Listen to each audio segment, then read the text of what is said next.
Hello, online pipe community. Ethan, Parsimonious Piper here. Today we have got Morsels from Mental Manducation, and we are diving right back into C.S. Lewis, Mere Christianity, with everyone's favorite subject today. But first, in yet another pipe by Lee Bulldog, a 3-star, very similar to the last one. This one's about an inch and a half longer. The other one was a short pipe, and this one's a little more average.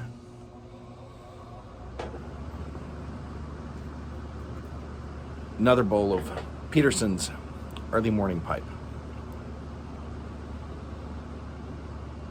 It's interesting to me that when he comes to topics, after discussing the differences between the goals and possible results of psychoanalysis and Christian morality, Lewis dives right into the very least popular subject or area of Christian morality, both, well, for Christians and non-Christians alike, and that is sexual morality. Sex may be our favorite subject, but confining it or putting boundaries on it is not.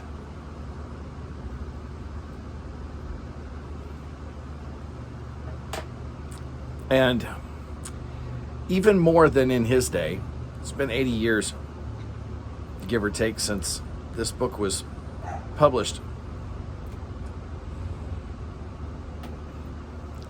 Our culture is saturated with sex.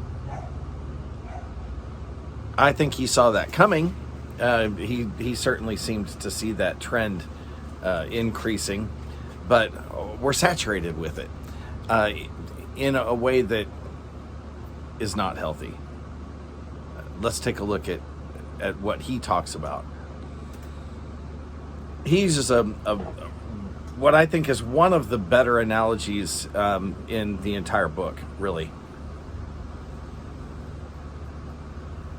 He says, what is the natural purpose of sex? You see, we're being told by culture around us that all of our impulses, all of our sexual desires are perfectly normal and natural, and we should just indulge them at will. So what is the natural purpose? Well, the natural purpose of sex, obviously, is biological. It's procreation. Now, no, I am not one of those minority, I think, of Christians who believes that sex should only be confined to the biological need and purpose of procreation. As Monty Python put it in The Meaning of Life.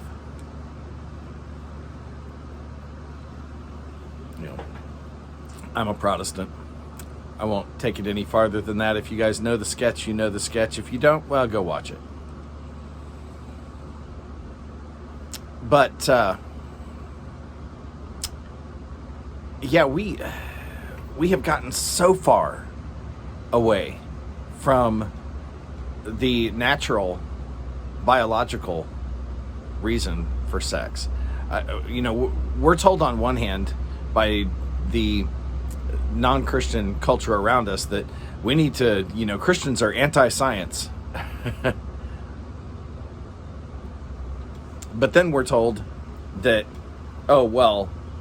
everything goes sexually, never mind what science actually says about what is and isn't natural. Everything goes. It's what we're told.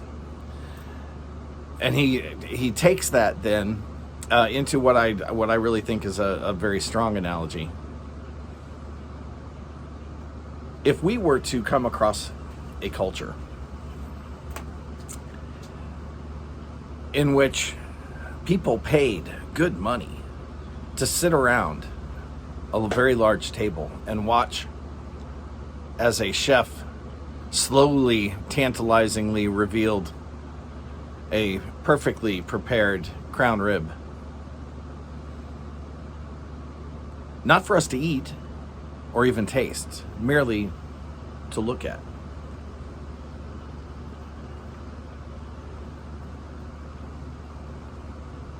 We would immediately know something is wrong.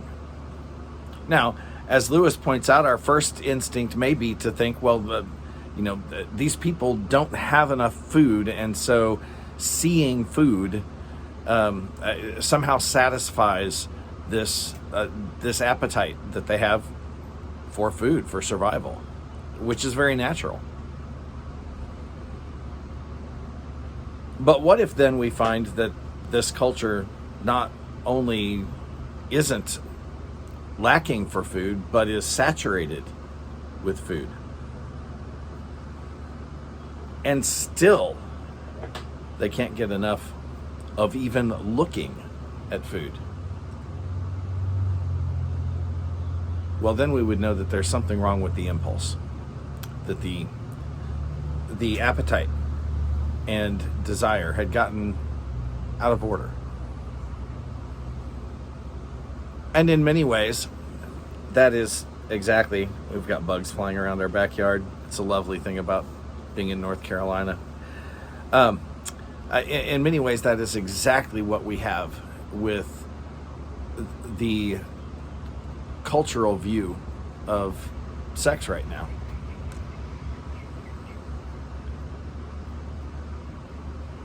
We are saturated with it, and yet we can't get enough, seemingly.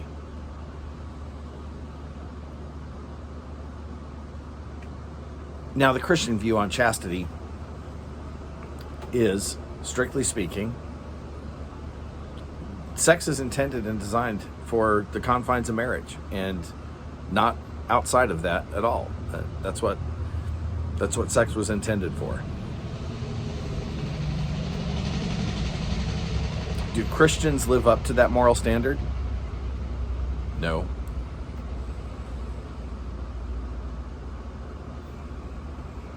Sadly, however, rather than maintain sexual purity as the standard, Christians have bowed to the lie that, well, you guys aren't perfect, so you're all hypocrites. Well, nothing could be further from the truth. That's not what a hypocrite is. That's simply what someone who has fallen is. We acknowledge that the standard in many ways of behavior in the moral law is something that we do not achieve, that we cannot achieve. But rather than hold that standard up and say, look, we may not be able to achieve it, but we still need to keep trying, in far too many ways and areas, the church has bowed to culture and has lowered its standard of behavior rather than elevating the culture around it. Lest you think I'm just pointing fingers at other people, I'll give you an example from my own life. Hold on just a moment. Had to settle that puppy down. Hard to think when you got that little yapping, yap going on. He is awfully cute, but he's noisy. Where was I? Oh, yes. An example that a lot of people are going to think, oh, well, that's prudish, from my own life.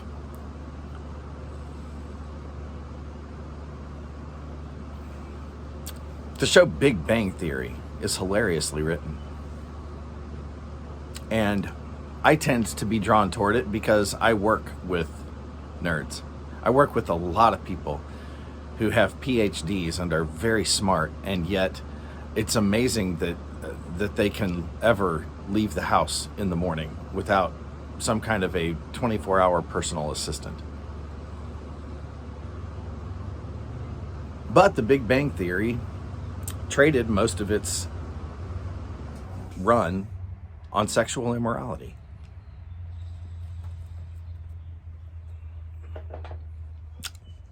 I have finally reached the point where I don't really enjoy the show much anymore, particularly in episodes where that sexual immorality is brought to the fore. Now, yes, there are worse things out there, and I'm using that as an example because it's an example of us as Christians lowering our standard instead of insisting that the world around us elevate its.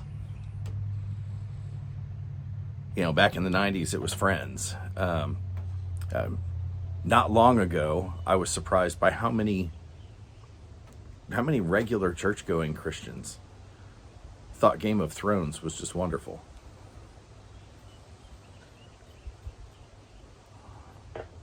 The church now celebrates softcore porn